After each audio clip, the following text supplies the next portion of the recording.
So let's get getting to know what is happening in the world of entertainment, and you can only do that on this particular show, and it's called Showbiz Now. My name is IB.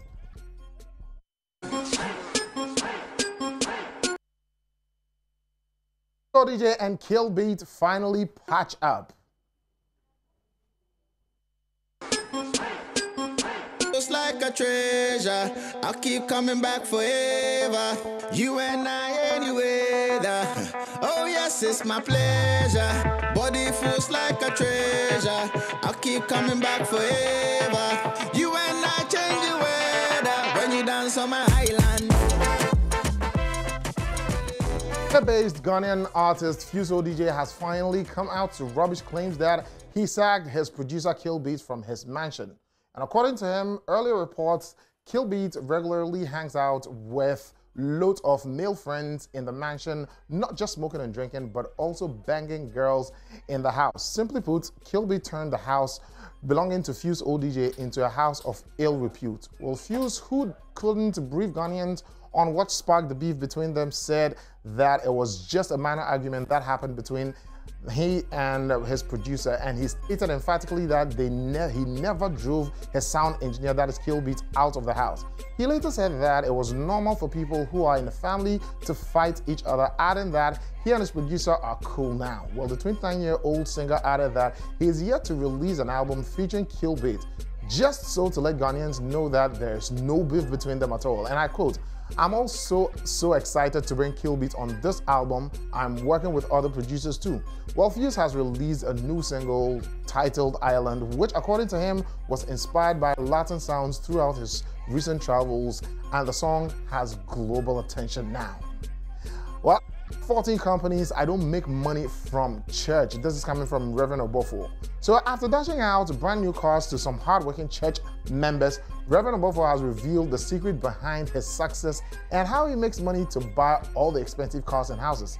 The Kumasi-based pastor says he owns over 14 companies and added that he was a businessman before God called him to do his work. I quote, "I have over 14 to 15 serious companies. I'm not joking. I don't make money from church." Reverend Obofo said this after giving a brand new car to Auntie B of Evira fame. Well, little background check. Bishop Obinium during a recent church service surprisingly advised people, especially pastors, who show off their new cars, and added that he is in no competition with anybody. After watching this particular video, you will notice that Bishop Obinium subliminally shaded Reverend Obofo with his words. And I quote, "Nanapia Mensa and Despite will laugh at you when they see you brag about a car they can easily buy." And yes, in fact, they can buy over 10 of them.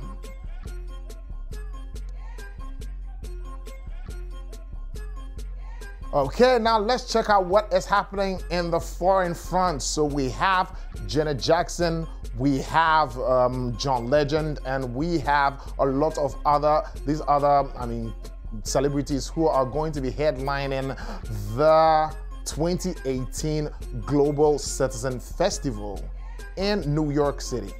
Well, Janet Jackson, John Legend, The Weeknd, and Shawn Mendes are among some artists who have been slated to appear for the 2018 Global Citizen Festival. The event will take place on the 29th of September at the Great Lawn in New York City Central Park.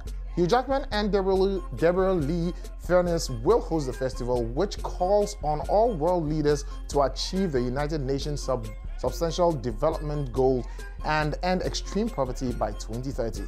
Well, the international advocacy group also wants leaders to tackle maternal health crisis and child marriage and reduce the use of plastics. Well, the festival is a continuation of a series of events honoring the life and legacy of South African Nelson Mandela in his centenary year. Free tickets are going to be distributed to those selected after becoming members of the Global Citizen. And on my last international story, Serena Williams struggles with postpartum emotions and says that last week I felt like I was not a good mother.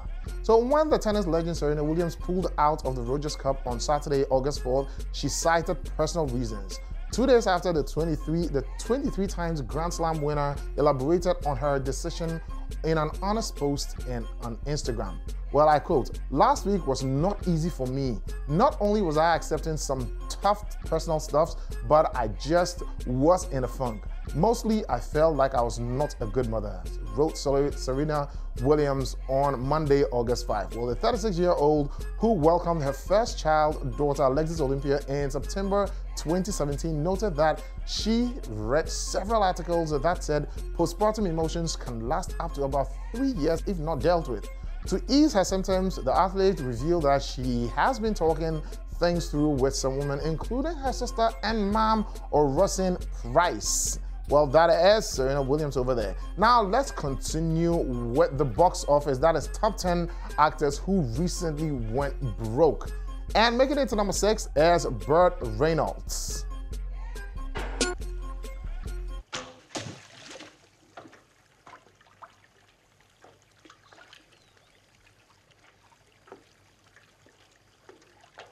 Machines are going to fail, and the system's going to fail. Then? And then what? Then survival. Who has the ability to survive? That's the game. Survive. Well, previous net $12 million, but now $5 million. Burt Reynolds, in 1993, divorced from his wife of 5 years marriage, that is Lonnie Anderson, left him $10 million debts. He filed for bankruptcy in 1996. The case closed in 2007, but faced closure in 2011 for a 3.4-acre estate in Florida. Making it to number 5 on actors who are recently broke is Lindsay Lohan. For making me go to the grocery store. I'd love to go, but I'm just always worried that paparazzi are gonna mob me. Well, you're in my world now. Nothing bad's gonna happen as long as you're with me.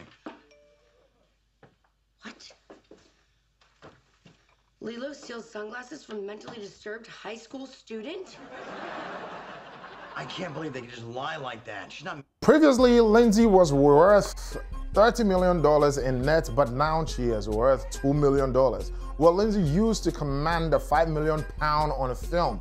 In 2004, Lohan was reportedly worth over $30 million. Lohan also reportedly dropped over $30,000 for rehab stays, $80,000 for a new Porsche, and a whooping $1 million at her favorite sport, that is Château Marmont. Last year, it was reported that Lindsay was facing bankruptcy after failing to pay a £78,000 in rent on her £3.5 million London apartment. Lohan was so broke she owed $600,000 in credit card. In 2010, her net worth dwindled to just $100,000, and figure that she used in court to explain her failure to attend therapy. And making it to number 4, we have Lauryn Hill. Rita? Mom, what are you doing home so early? Mrs. Gibbs needs me to do her hair. What are you doing? I was just fooling around with some stuff. Oh. Give me that, please. Huh? Give me that. And the tape recorder, too. What is this?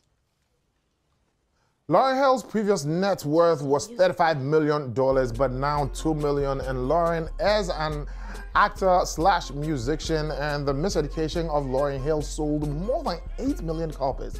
Well, Lauryn Hill failed to file tax return for 3 years, that is from 2005 through to 2007, and during which time she earned more than $1.8 million. So those are the top 10, and KMJ is going to continue with the rest when he comes back at 12 o'clock. But our video of the week, Kwesi Slave featuring Kwesi Arthur. Take a look at this. Devil day on my shoulder, everyone getting purpose. Putting on, I'm in Showbiz. The streets will make me fearless. All my friends, all they go far. Trade and pound, I'm embarrassed. 7, 7, that been I miss you, me just 7, 7, 7, that been I miss you, me just 7, 7, 7, 7, 7, that been I miss you, me just 7, 7, 7, 7. To me near my young before once it would be a tocano. As a knock a cry, but to men some open a matamedi, I'm always for Dazi.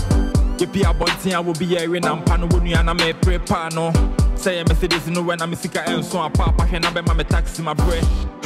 Produced by Tabille, video shot by Akwadanya. I mean, that is 7. Kwesi Slave featuring Kwesi Arthur, and this is bringing down the curtains on the 11 o'clock bulletin. KMJ is going to be your way from 12 to 12:30, a long period of entertainment news just for you to get to know what is happening.